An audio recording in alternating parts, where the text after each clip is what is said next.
శ్రీ పఠాభి పఠాభి పేల్చిన ఫిరన్ గురు ఫిరన్ గురు మొదటి భాగం 23/5/20. ఎవరు ఈ పఠాభి? ఆయన గురించి జీవిత చరిత్ర తెలుసు. తిక్కవరపు పటాభిరామరెడ్డి.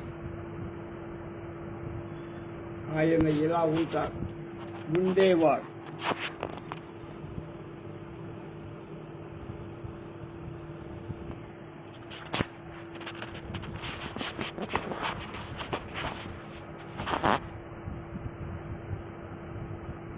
ప్రముఖ తెలుగు కవి, తెలుగు కన్నడ సినిమా నిర్మాత, దర్శకుడు.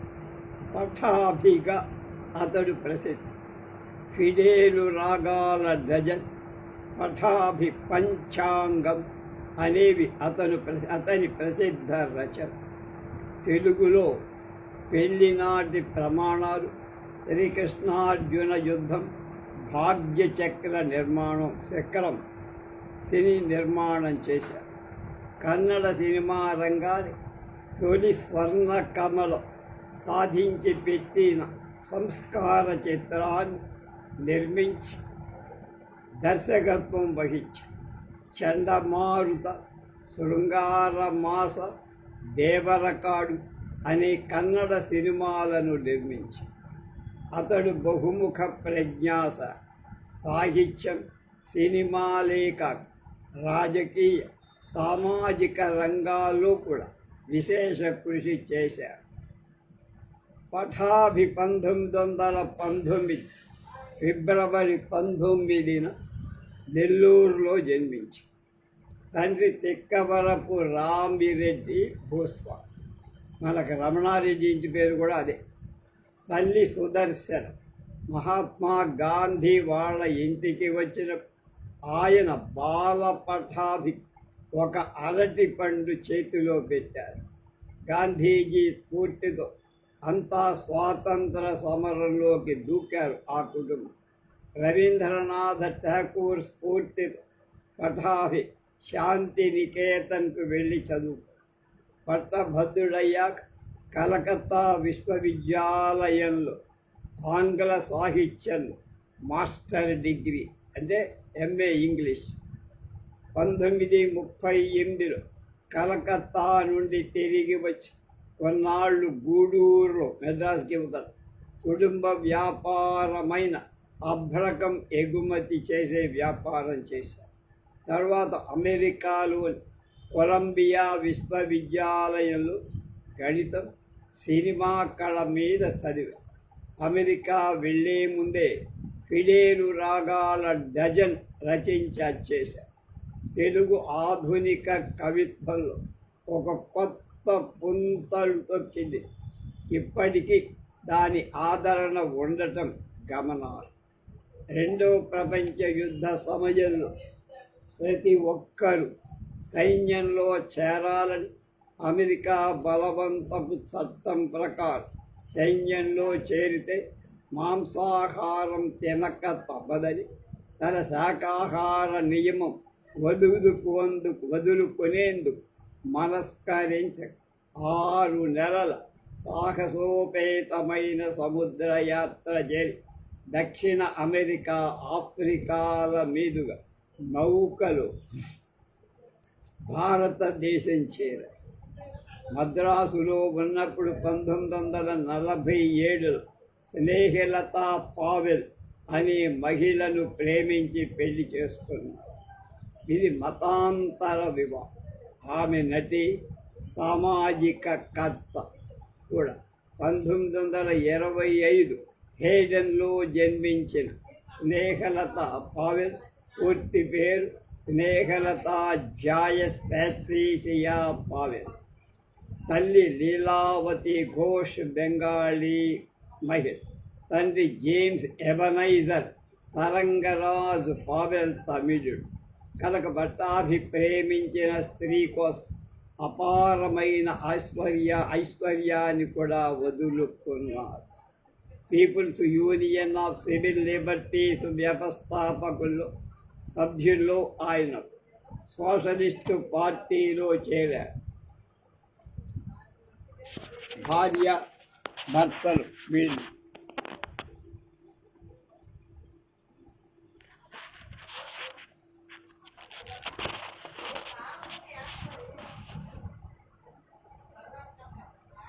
సోషలిస్టు పార్టీలో పనిచేసి ఇతనికి 2 సంతానం. కొడుకు కోణార్క్ రెడ్డి ప్రముఖ ఫ్లెమింగో గిటార్ వాద్యక, కూతురు నందన ఇసబెల్లా రెడ్డి కార్మిక న్యాయవాది, పారిశ్రామికవేత్త, సామాజిక సేవాకర్త. 1947లో మద్రాసులో ఫోకస్ అనే ఆంగ్ల వారపత్రిక నెలకొల్పి 36 వారాలు మాత్రమే నడిపి దీనికి స్నేహలత ప్రచురణకర్తగా వ్యవహరించగా టిపి ఉన్నికృష్ణన్ సంపాదక బాధ్యతలు వహించారు. కెవి రెడ్డితో కలిసి జయంతి పిక్చర్స్ స్థాపించి తెలుగు చిత్రాలు తీశారు. పెళ్లినాటి ప్రమాణాలు అద్భుతమైన సినిమా. ఆంధ్రప్రదేశ్ ప్రభుత్వ అవార్డు పొంది 1971లో సంస్కార చిత్రం రాష్ట్రపతి నుంచి స్వర్ణ కమలం ఈ సినిమాలో అతని భార్య స్నేహలత ఒక ప్రధాన పాత్ర పోషించి ఎమర్జెన్సీ సమయంలో జైలు జీవితం అనుభవించి అనారోగ్యం స్నేహలత 1977లో మరి 80 ఏళ్ల వయస్సులో 2006 మే 6న పటాభి బెంగుళూరులో పటాభి పంచాంగంలోని పడిసెడి పలుకుల విటమిన్ బి గుళికలను రోజుకొక్కటి చొప్పున సేవిస్తే తెలుగువాడి మనస్సుకి ఆరోగ్యం ఉల్లాసం సిద్ధిస్తాయని నేను గ్యారంటీగా చెప్పగలను. ఏ సిద్ధ మకర ధ్వజానికి వసంత కుసుమాకరానికి లేని పునరుజ్జీవన శక్తి ఈ మాత్రలకు ఉంది అని మహాకవి శ్రీశ్రీ కితాబ్.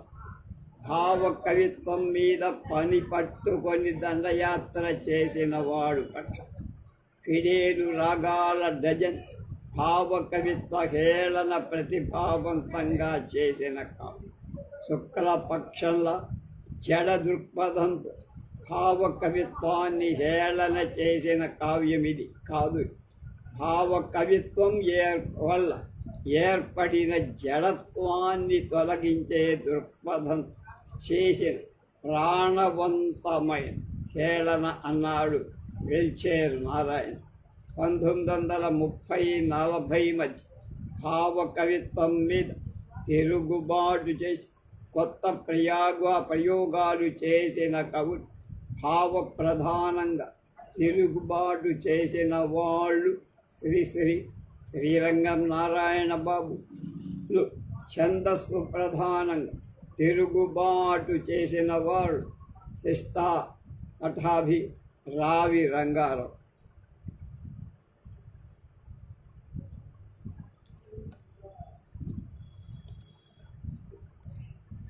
2000 సంవత్సరాన్ని అప్పా జోస్య విష్ణుభట్ల ఫౌండేషన్ వారి ప్రతిభామూర్తి అవార్డు పటాభి అందుకున్నారు. తెలుగులో ముద్రింపబడిన తెలుగు వచన కవితల సంపుటి ఫిడేలు రాగాల డజన్. 1973లో నెల్లూరు వర్ధమాన సమాజ గ్రంథాలయం పటాభి ఫిడేలు రాగాల డజన్, కయిత నా దయిత పుస్తకాలను పునర్ముద్రణ చేసి మనసు ఫౌండేషన్ బెంగళూరు పటాభి శత జయంతి సందర్భంగా 2019 ఫిబ్రవరి 19న పటాభి రచనలు లభ్య సమగ్ర రచనల సంపుట అనే దాన్ని నెల్లూరులో జరిగిన శత జయంతి సభలో విడుదల చేసి ఈ సంపుటానికి డాక్టర్ ఆర్వి సుందరం, కాళిదాసు పురుషోత్తం, పార అశోక్ సంపాదకు. రచనలు ఫిడేలు రాగాల డజన్, కయిత నా దయిత, పటాభి పంచాంగ ఉదాహరణంగా కొన్ని కవి. పటాభి కథలు, వ్యాసాలు, ఇంగ్లీష్ కవితలు, జాబులు, గణిత సమస్యలు సాధించేందుకు చేసిన కృషి తదితరాలు పటాభిలబ్ధ సమగ్ర రచన సంపుటంలో ఉన్నాయి. నా ఈ వచన పద్యాలనే దుడ్డు కర్రలతో పద్యాల నడుములు వెరగదంత చెన్నయసూరి బాల వ్యాకరణాన్ని చాలా అనుసరిస్తాను నవీన పంథ. కానీ భావ కవిని మాత్రం కాను నేను, అహంభావ కవి. మహానగరం మీద మబ్బు గమ్మి గర్జిస్తున్నది, దేవుని ఏరోప్లేన్లు భూమికి దిగుతున్నట్టులా. క్రాస్వర్డ్ పజిల్లాగున్న నీ కన్నులను సాల్వ్ చేసే మహాభాగ్యం ఏ మానవుడిదో కదా. నాకు విచిత్రంబగు భావాలు కలవు, నా కన్నులందు టెలిస్కోపులు, మైక్రాస్కోపులు.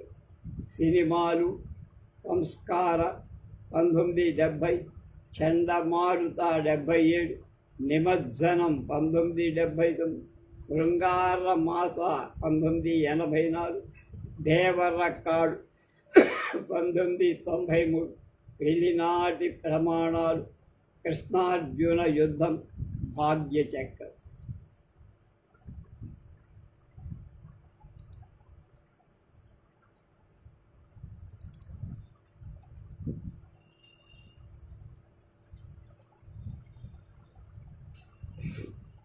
పఠాభి అమృతోత్సవ సమితి, కాంతాలయం 159/2 RT నజయనగర్ కాలనీ, హైదరాబాద్.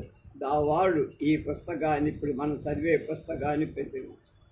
ఈ హక్కులన్నీ పట్టాభివి ముఖచిత్రం చంద్ర అనే చిత్రకారుడు వేశారు. 111 రూపాయలు. ఫిడేలు రాగాల డజన్ 1939.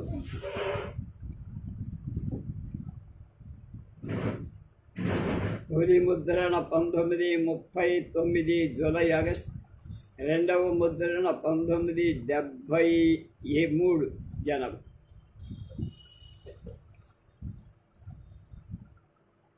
గుండేల మాలకొండారెడ్డి పఠాభి అమృతోత్సవ సమితి అధ్యక్షుడు. ఆయన దీనికి ముందు మాట రాసి ఏమన్నాడు, మన్ దు గున్ డు అన్నాడు. మన్ దు గున్ గున్ డు, మందుగుండు కాదు. మా తర్వాత 0 దు, గు తర్వాత 0 డు కాదు. మన్ దు గున్ డు. పఠాభిగా అవతరించిన శ్రీ తెక్కవరపు పఠాభిరామిరెడ్డి కారణజన్మ. ఆయన జన్మించింది అధికార ఐశ్వర్య సంపన్నమైన పెద్ద కుటుంబం. తండ్రి తెక్కవరపు రామిరెడ్డి నెల్లూరు మండలంలో ప్రముఖులు, స్వాతంత్ర సమరయోధులు. దక్షిణ భారత పర్యటన సందర్భంగా బాపూజీ నెల్లూరు వచ్చినప్పుడు తెక్కవరపు రామిరెడ్డి గారింట్లోనే అతిథిగా ఉన్నారు. రామిరెడ్డి గారు అసలైన గాంధేయవాది, సంస్కరణాభిలాషి, వితరణశీలి, నియమబద్ధజి, అన్నిటికీ మించి సాహిత్యకులు, సాహిత్య పోషకులు. మొదట తిక్కన జయంతి పేరుతో, తర్వాత కవిత్ర జయంతుల పేరుతో ఆనాటి జాషువా మొదలు ఈనాటి డాక్టర్ సి నారాయణ రెడ్డి వరకు సన్మానాలు చేశారు. 1946లో స్కూలు విద్యార్థిగా నేను సుభాష్ చంద్రబోస్ జీవితాన్ని నేతాజీ అన్న పద్య కావ్యంగా రచించి ముద్రించిన సందర్భం నన్ను విశేషంగా అభిమానించి సన్మానం. నేను ఇది మాలకొండారెడ్డి చెప్తున్నా. నేను 1957లో రచించిన కాంతి చక్రాలు అనే కావ్యాన్ని కోరి అంకితం తీసుకున్న రసజ్ఞులు తిక్కవరపు రామిరెడ్డి.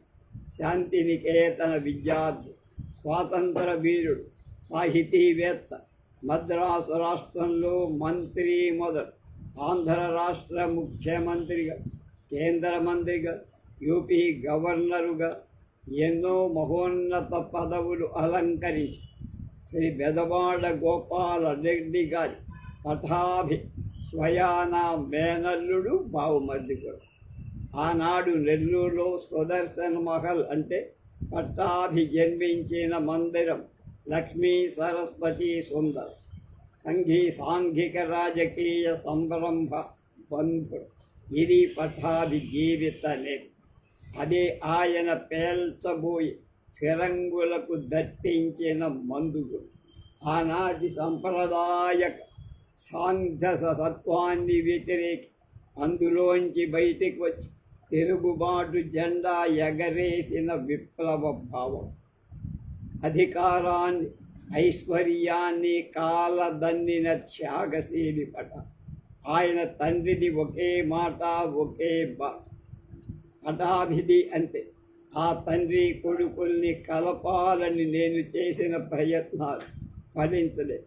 తండ్రి తరం గతించింది, కొడుకు తరం గతించబో. మధ్య అర్ధ శతాబ్దిలో ఎంతో మార్పు వచ్చింది. జీవంతైన ప్రతి జీవంతమైంది ప్రతివది మారుతుంది. అంటే లైఫ్ ఉన్నది. మారే ప్రతి దానికి జననం ఉంటుంది. జన్మించిన ప్రతిదీ మరణిస్తుంది. నిజమే, కానీ ఈ జననాలు మరణాలు కూడా మార్పులేదు. ఏది ఎలా శాశ్వతం కాదు, ఏది అలాగే అశాశ్వతం కూడా కాదు.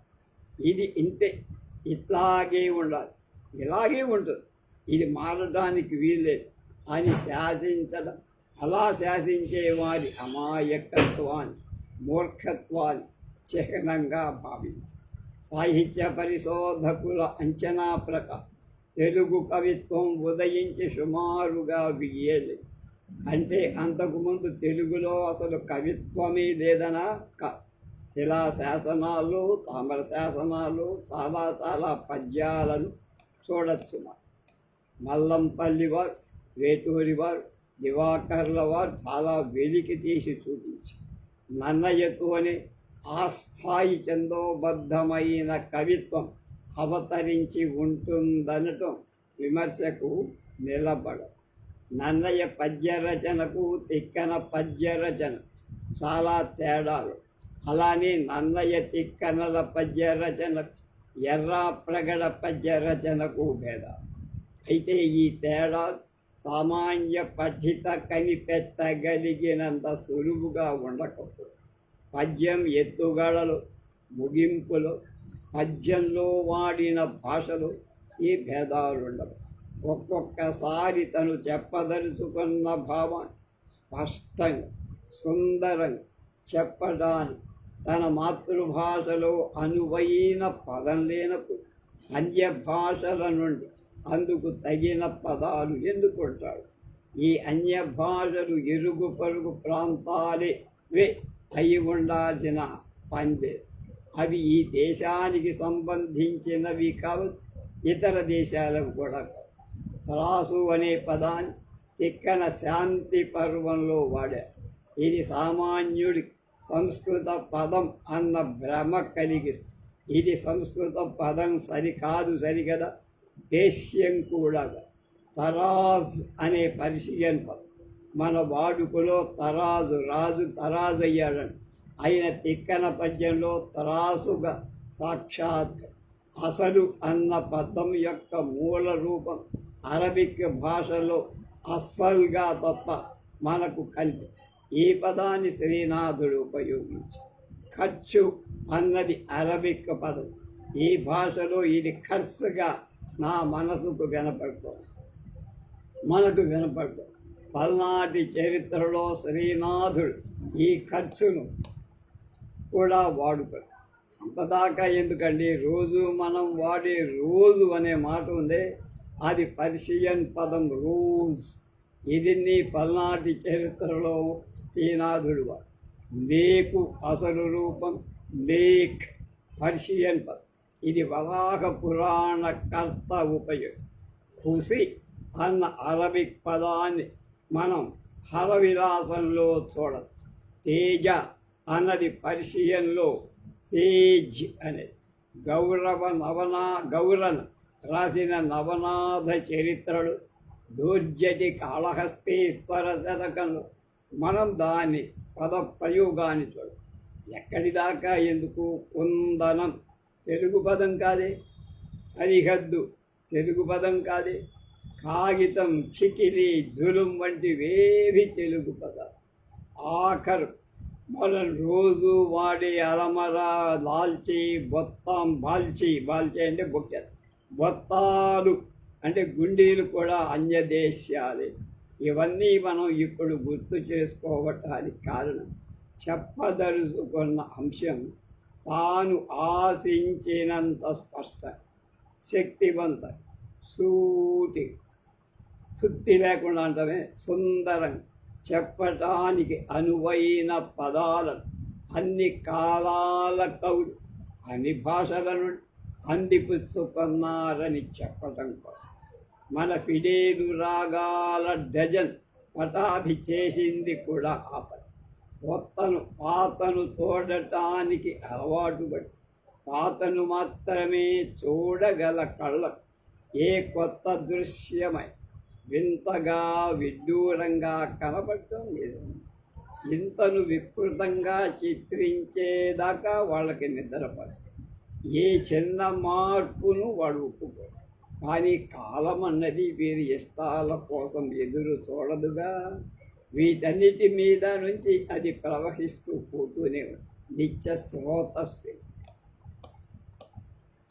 నండూరి సుబ్బారావు గారు సుందరమైన భావాలు సరళమైన భాషలో పాటగా మలచినప్పుడు ఆ పాటల సాయంతో ఒక ఎంకిని, ఒక నాయుడు బావను 1917లోనే తెలుగు పాఠక లోకానికి అందించినప్పుడు అప్పటి పండితులు, చాదస్తులు నండూరి వారి మీద విరుచుకున్నారు. ఒక కృష్ణశాస్త్రి కృష్ణపక్షం వెలువరించిన అపహసిస్తూ శుక్లపక్షం అవతరి. ఒక శ్రీరంగం నారాయణ బాబు, శిష్లా ఉమామహేశ్వరరావు, శ్రీరంగం శ్రీనివాసరావు, తిక్కవరపు పటాభిరామి రెడ్డి పాతను తోసిపుచ్చి కొత్త ప్రక్రియను చేపట్టిన కూడా సంప్రదాయ బాధులు విరుచుకుపడి అన్నీ మండిపడి ఈ కొత్త కవులకు ఛందోజ్ఞానం లేదన్న, అన్నీ సంకరం చేశారని అంటూ వీరి రచనల నుండి చాలా సమాసాలు ఉదహరించి వాడి మయూఖములు మంచి సమాసమా, ప్రాణగొడ్డం, జీవగర్ర, తెప్పోత్సవం, కపిల కన్ను, విత్తనోత్పత్తి, మూఢనమ్మకం, నైతిక విలువ, సంపూర్ణ మద్దతు, ప్రతిరోజు ప్రతి పూట బహు చక్కగా ఉంది. అనేక మంది అలాంటి మాటలన్నిట్లో పద సంకర్యం, వర్ణ సాంకర్యం ఉంది. వీటిని నిషేధించి ప్రయోజనం లేదు.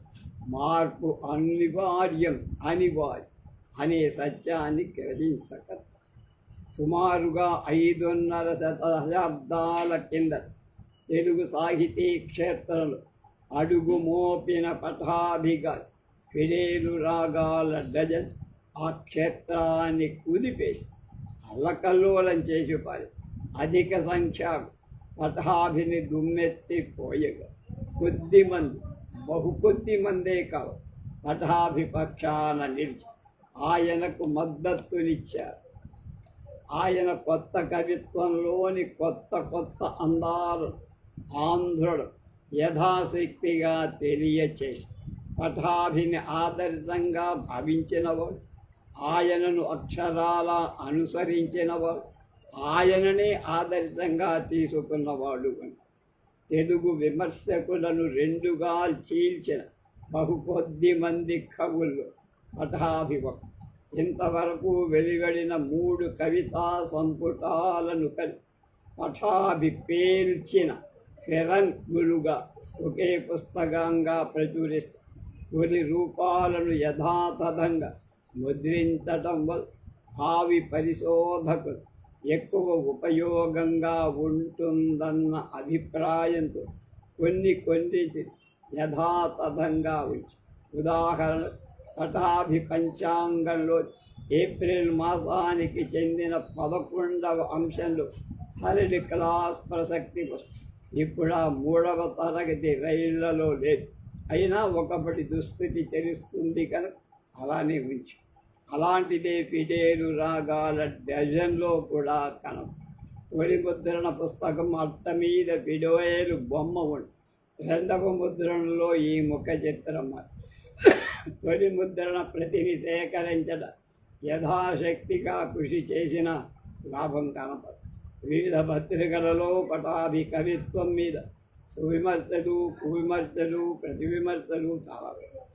ఆధునిక కవిత్వ ప్రసక్తి వచ్చిన ప్రతి సందర్భంలో పటాభి ప్రసక్తి రాక తప్పనంత సాంద్రంగా ఆయన కృషి విస్తరి. ఒకప్పటి వివాదాస్పద కవిత్వం ఇప్పుడు విశ్వవిద్యాలయాల పరిశోధకులకు విషయం కావడం కాలం మారుతోంది అంటానికి నిదర్శనం. పటాభి 75వ జన్మదినోత్సవ సందర్భంగా అమృతోత్సవం ఆయన 3 పుస్తకాలు ఒకే గ్రంథంగా ప్రచురించటం ఉచితంగా ఉంటుందని అమృతోత్సవ సమితి అభిప్రాయం.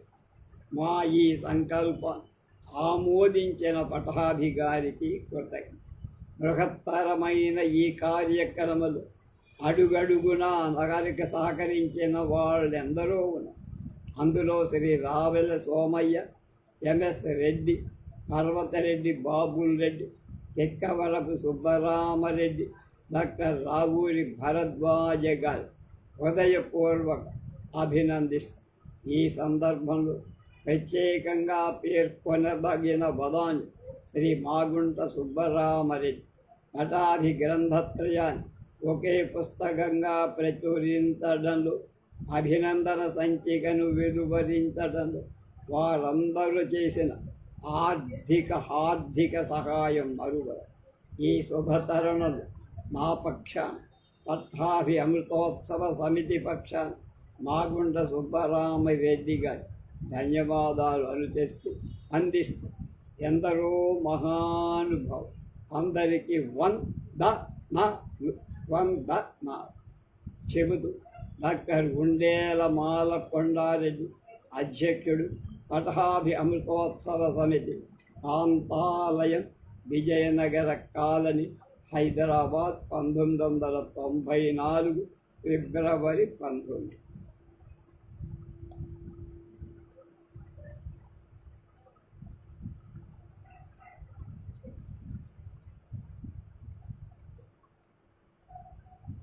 ప్రకాశకులమా 65 ఏళ్లుగా ఒక గ్రంథాలయాన్ని నిర్వహిస్తూ కవి పండిత సభలు, జయంతులు జరుపుతూ సవ్వడి లేని సారస్వత సేవ చేస్తాం. నెల్లూరు వర్ధమాన సమాజం ఈ దశాబ్దిలో వెలువరించిన ప్రచురణలలో ఇంచుమించు 33 ఏళ్ల తరువాత పునర్ముద్రణ పొందుతారు. ఈ ఫిడేలు రాగాల డజన్ 3వ. మొదటిది speeches and essays of doctor CR Reddy 1970. రెండవది వేమన పాశ్చాత్యుడు మరుపూరు కోదండరామరెడ్డి తెలుగు సార్ 1971. ఈయన్ని పునర్ముద్రించడానికి దయతో మాకు అనుమతించి శ్రీ పటాభికి మా కృతజ్ఞత. ఈ ప్రచురణ ఈ రూపంలో వెలువడట ప్రధాన ప్రేరకులు, కారకుడు, సమాజ పూర్వ కార్యదర్శి బంగోరే బండి గోవర్ధన్ రెడ్డి. ఇక ఇందులో మాకు తోడ్పడిన వాళ్ళెందరో శ్రీ ఎన్ఎస్ కృష్ణమూర్తి తయారు చేసిన పాత సాహిత్య పత్రికల వ్యాస సూచి ఇండెక్స్ సవిమర్శక ప్రస్తావనలు క్రోడీకరించడానికి రెడీ రెకనర్ మాదిరిగా మిత్రుడు కేవీ రమణారెడ్డి, డాక్టర్ కాళిదాసు పురుషోత్తం, శ్రీమతి టి కృష్ణాబాయి, చలసాని ప్రసాద్ తమ శక్తి వంచన లేకుండా సాయపడు. అర్థభరితమైన ముఖపత్ర చిత్ర రచన చేసిన చిత్రకారుడు ఎం రెడ్డెప్పనాయ్. వీరందరికీ సమాజ పక్షంగా కృతజ్ఞతలు తెలియజేస్తున్న 15/12/1972 కార్యదర్శి Gopi.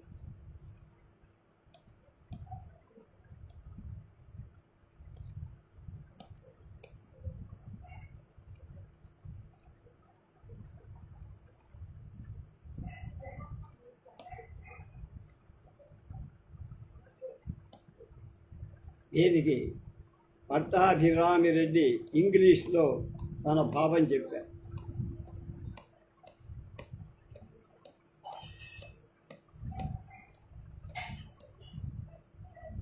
34 years ago. It is quite a strange feeling to knock on the innermost doors of memory and be confronted with yourself just before the time these poems were written. I had a sure feat of lyrical poetry of Gurudev Tagore in the romantic atmosphere of Shantiniketan for nearly 2 years. I joined the Calcutta University for my literature MA and took up residence in the dingy rooms of Lower Chitpur Road in Calcutta. The din, the squalor, and the human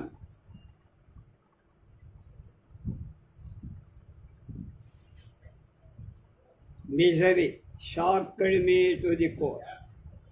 The mad commercial activity of the city and the loathsome brothels of Chitpur, Reed Road, where innocence was exploited by avarice, thus disturbed by me great. Besides this, the gathering war clouds in Europe completely shattered the misty moonlight influence of Tagore. It was the year 1938. As I lay on my bed and looked through the window, I saw the full moon surreptitiously peering through the smoke-filled sky.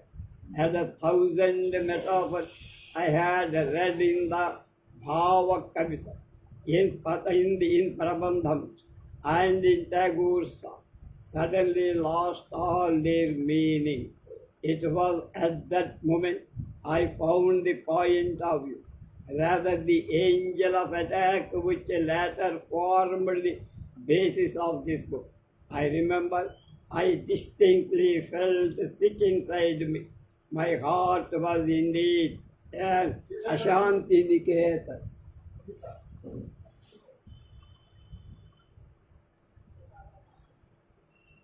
I could no longer continue my studies in the Shantiniketan University. I returned to Nellore.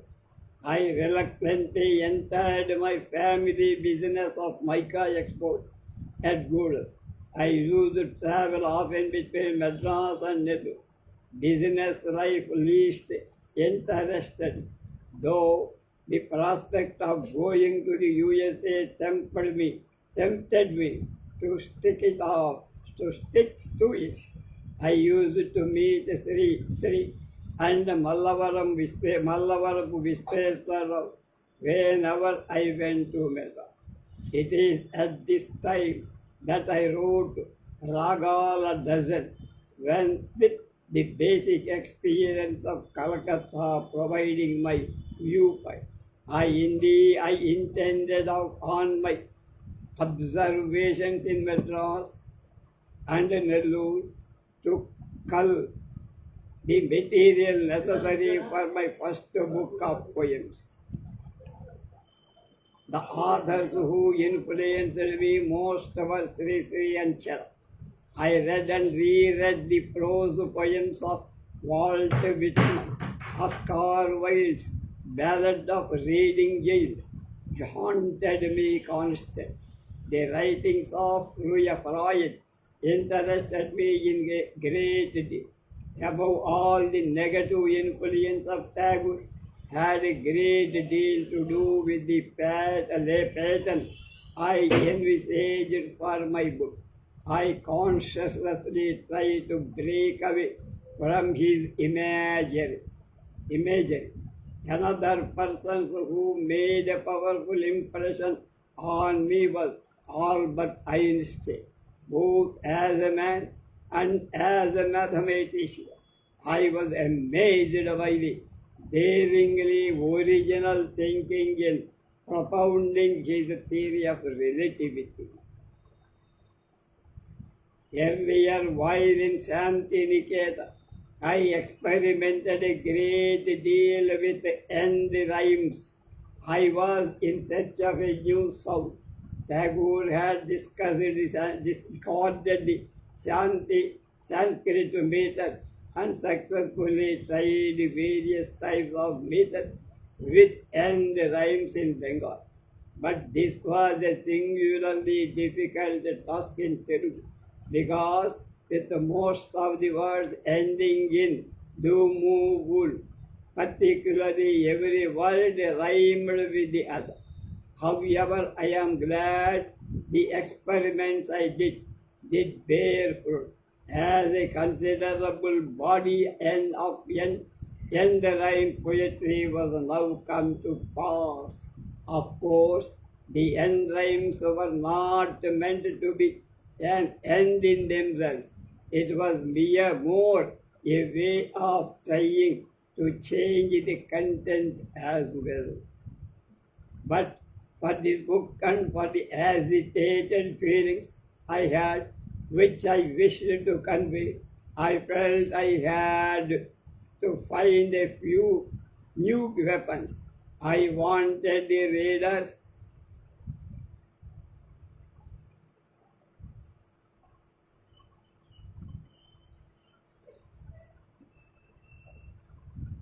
of these poems to sit up and take note.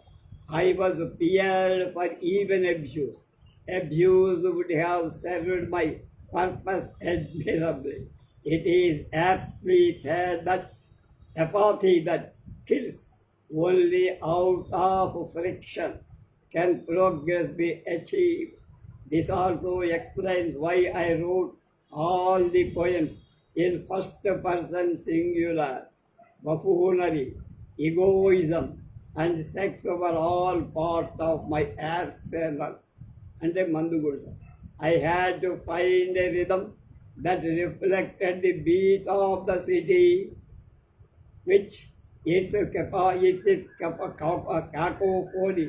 of street noises mingled with the human anguish.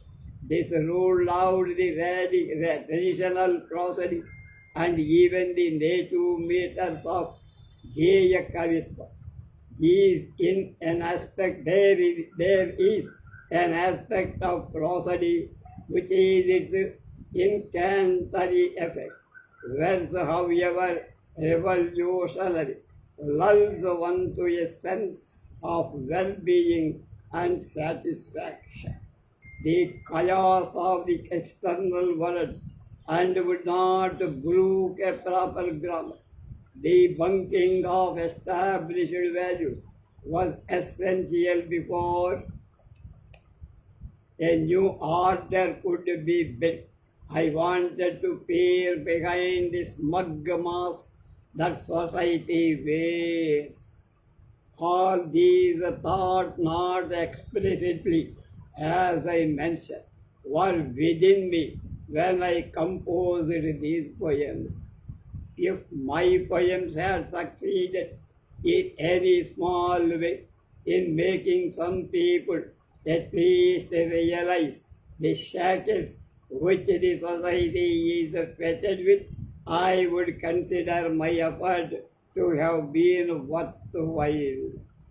I thank the Nellore Progressive Union, on which steps I spent many years tant school hour, a tant school hour in bringing out this new edition of my book and including criticism for and against. This certainly pleases me enormously. I also, my friend B. Bedawala Gopal Reddy, Bangori, highway B. Gopal Reddy Bangori. But for what enthusiasm and tireless effort this edition would have been possible. ఆయన లేకపోతే బంగూరు లేకపోతే ఈ పుస్తకం వచ్చేది కాదు. ఈ Pattabhirami Reddy Bengaluru 5th December 1970.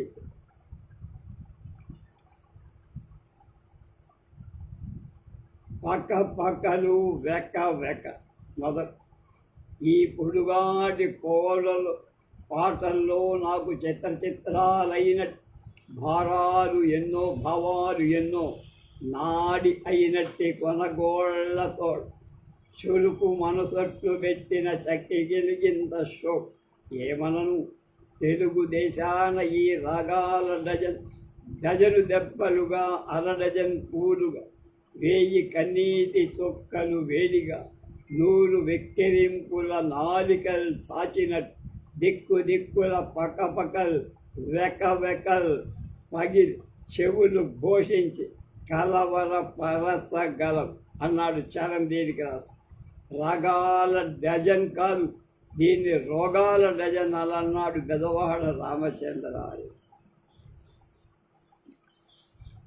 కవి కోకిల దువ్వూరి రామిరెడ్డి శ్రీశ్రీ గారు వారు ఉద్దేశించిన నవ కవుల పక్షంలో మరొక మేనిఫెస్టో ప్రకటించి ఇదే ఫిడేలు రాగాల డజన్ ఇంట్రోగా. ఇంట్రో అంటే ఇంట్రడక్షన్. ఈ రాగాల డజన్ అనేది ఛందోబద్ధం కాని పద్యాల దీని రచన కవి మావాడే. శ్రీశ్రీ గారు ఉద్దేశించిన నవకవులు ఒకరిద్దరు తప్ప శ్రీశ్రీ గారితో సహా నాకు మిత్రుడు. వారి సౌజన్యంపై నాకు నమ్మకం. ఒకవేళ వారు వచన పద్యాలని దుడ్డు కొర్రలతో పద్యాల నడుములు వెరగదంతానని నిరాఘాటంగా చాటిన వారిలో ఎవ్వరిలో ఎటువంటి గడుసుదనం నాకు కనిపించాలి. అందుచేత అభిప్రాయాలే భేదాలు నాగరకుల స్నేహానికి భంగం కలిగించవని నా నమ్మకం అన్నారు. శ్రీశ్రీ గారి ఇంట్లోలో ప్రతి వాక్యం విమర్శకు పాత్రమైనటువంటి బలహీనంగా నాకు తోచింది.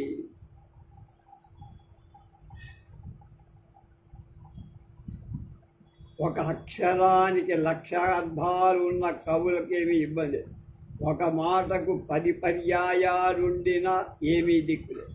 అవి అన్నీ వాడుకలో రూఢి అయినవి. నానార్థరత్నమాలను ముందు పెట్టుకొని ఏ కవి కవిత్వం రాయి. పూర్వం శ్లేష కావ్యాలు వాసే రోజుల్లో అలాంటి నిఘాటులు ఉపయోగపడి ఉండవు. ఇప్పుడెవరూ శ్లేష కావ్యాలు వ్యర్థి కావ్యాలు రాయటం లేదు. ఆ ప్రస్తావన అనడం నిఘంటువులో ఉన్నదన్న మాత్రాన కవి ఆ పదాన్ని తీసుకో. కవి గ్రహించే పదం శ్రవణ సుభగంగా చెవికింపుగా తన భావం ప్రకటించటానికిగా ఉండాలి. కనుకనే తిక్కన కావ్యంబు సరసులైన కవుల చెవులకు ఎక్కిన గాని నమ్మడెందు పరిణిత కల్గు కవీశ్వరుడు అని చెప్పారు. దీనిలో శబ్ద సారళ్యం సౌకుమార్యంగా ధ్వని, చెవికి కూడా ప్రాధాన్యం.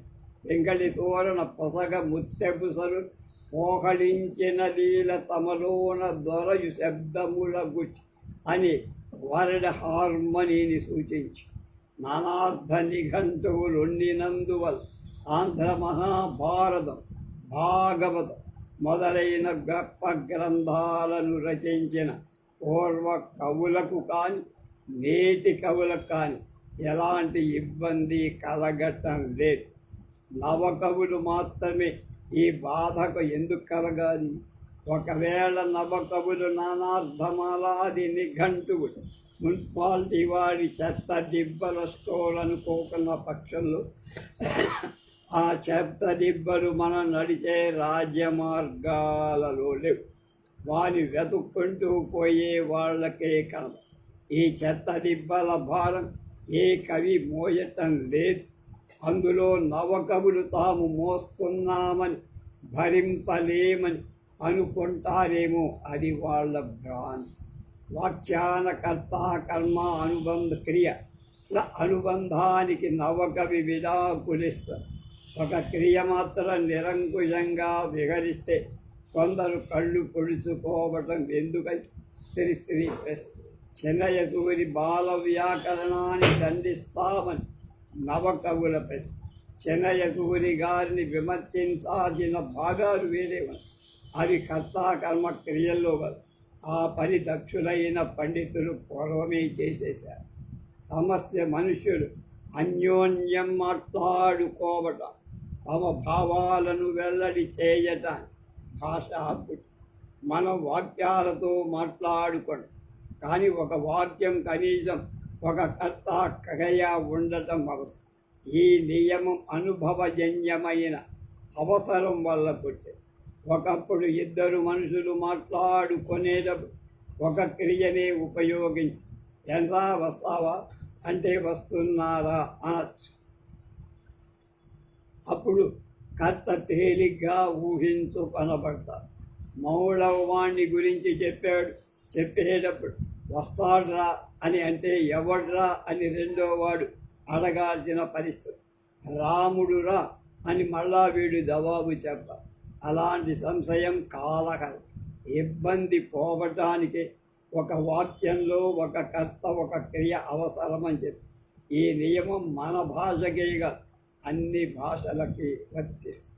ఈ నియమాన్ని బహిష్కరించిన శ్రీ గారి కోరిక ప్రకారం ఒక్క క్రియకి ఏకఛత్రాధిపత్యం కట్టితే మన భాష మూగ చెవిటి వాళ్ళ భాష. ఇది కొత్త ఆవిష్కరణం కాదు, ఒక గొప్ప సిద్ధి కూడా కాదు. కవులకు భాషను పొదుపు చేసే గుణము. కవి ఎన్ని తక్కువ మాటలు క్రిస్తాన్వయ దోషం లేకుండా చెప్పగలడు, అన్ని తక్కువ మాటలు తన భావాన్ని వెళ్ళడు. అలా చేయలేని ఎడ కవిదే దోషం. ప్రకరణాన్ని పట్టి కర్తను కాని కర్మను కాని ఊహించుకోవటం సులువైతే వాటిని వదిలేయాలి. వచ్చేడువాడు పల్గునుడు అవశ్యము గెలుతుమనంగరాదు అని తిక్కన రాసి, గెలుతుము అనే క్రియను కర్మ అపేక్షిస్తూ ఎవరిని గెలుతుము? తిక్కన పాండవులను రాశాడా? లేదే. ప్రకరణాన్ని బట్టి సందర్భాన్ని బట్టి మనం ఊహించుకోవాలి. పూర్వం సిద్ధమై ఉండినది చక్కగా తెలుసుకోనక లేకపోవడం చేత నవకవులు అలాంటివి అపూర్వ సిద్ధులుగా తోస్తాయి. ఇంతేలా శ్రీ గారు ఎంతవరకు తమ వాదాన్ని ఆచరణలో పెట్టగలిగారు తెలుసుకోవటానికి వారు రచించిన ఇంట్రోలు ఉదాహరణగా తీసుకు. వారు తమ వాదం ప్రకారం పీఠిక అంత క్రియలతో నింపి ఉంటే ఇతరులు విమర్శించాల్సిన అవసరం ఉండదు. ఎందుకంటే భాష మనుషులకు అర్థం కాదు. శ్రీ గారు కూడా విభక్తి విస్తురంగలంగా షికారు పోజాలనందుకు సాగు. విభక్తులు లేని వాడు అన్యోన్య సంబంధం లేని పద సమూహంగా పోస్తుందే కానీ భావం తెలుసుకోవటం జరగ. తామే అనుసరించలేని థియరీ ఇతరులపై పారేసి వారిని చికాకు పెట్టడం ఎందుక అని నా చింత. అయితే దీనికి ఒక సమర్థనము. నవకవులు తమ కవిత్వాన్ని తమకు ఎలాంటి సంబంధం లేదని నమ్మకం కలవారు కనుక వారి థియరీలు ఒక వంక, వాళ్ళ రచనలు మరొక వంక నడవచ్చు. బాగా పిచ్చట్టు కవులు స్వాతంత్ర దూతలు, స్వేచ్ఛాదాతలు నిజమే. నిరంకుశ కవయ అనే పలుకుబడి పూర్వంలో వార్తలో. అయితే ఒక భేదం, పూర్వలది నియమబద్ధమైన స్వాతంత్రం, మనవాళ్ళది అరాచకమైన విశృంఖల. కాళిదాసు వంటి ప్రతిభా సంపన్నుడైన మహాకవి కూడా ప్రాంశులభ్యే ఫలే లోభ దుర్బాహురివవామన అని అడకోవచే తన గొప్పతనాన్ని చెప్పుకోగా 1.5 పేజీ చక్కగా వ్రాయలేని మా బోటి వాళ్ళ దుడ్డు కర్రలెత్తుకొని బయలుదేరి నరుడుములు వెరగదంతా మనడం అహంభావ కవుల కంతుగంట మ్రోగించడమే. ఇది ఒక నావల్టీగానే కనబడుతుంది. కొత్తది వారి సిద్ధులను విమర్శించడమే మిగులుతుంది. అహంభావమే తక్కిందంతా అభావమే అంటే అందులో భావం. నవకవికి అనుకరణ అసహ్యం అన్న అనుకరణ నిస్సారమని అందరూ ఒప్పుకోవాలి. కానీ వీళ్ళకి మన దేశపు కవులను అనుకరించడం అసహ్యం. పరకవులు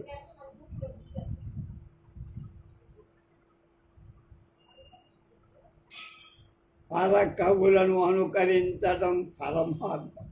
ఈ రచన పద్యాలు వాల్ట్ విట్మన్ పద్యాల అనుకరణం కాదని ఎవరు చెప్పగలరు అంటుంది. ఛందస్సుల చండ శాసనానికి కాలం వెళ్ళిపోయిందని శ్రీశ్రీ రాశారు. అది కేవలం 10 సంవత్సరాలకు పూర్వం భావకని అనిపించుకోవడం ఒక కవి. ఆనాడు కవులను అనుకున్నవాడు నేడు ఆ పేరు వహించడానికి సిగ్గుపడి ఇప్పుడు నావెల్టీ పోయింది. ఆ నావెల్టీ అయితే ఈ కవుల వచన పద్యాల నావెల్టీ కూడా తెలుగు జాతి పరాయిది కానంతవరకు, తెలుగువారి హృదయంలో రసజ్ఞత నశించంతవరకు, తెలుగువారి సాంఘిక జీవన ప్రవాహాన్ని గట్లుగా ఆంధ్ర మహాభారత, భాగవత, రామాయణం జీవించి ఉండేంతవరకు తెలుగు కవిత్వాన్ని ఛందస్ విరహం కలగదు.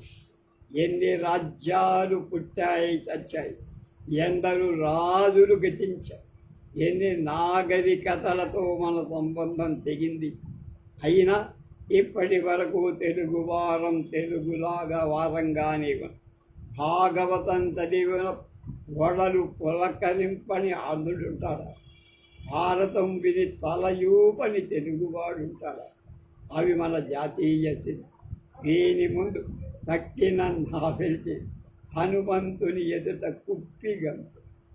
నారాయణ బాబు తాను రచించిన వచన పద్యాలు ఒకసారి వినిపించి వాని యందు ఈ పిడేలు రాగాల డజన్లాగా కాక ఉన్నతాలైన భావాలు ఆయనకు ఏ పద్యమైన చక్కగా చదువగల శక్తి ఉంది.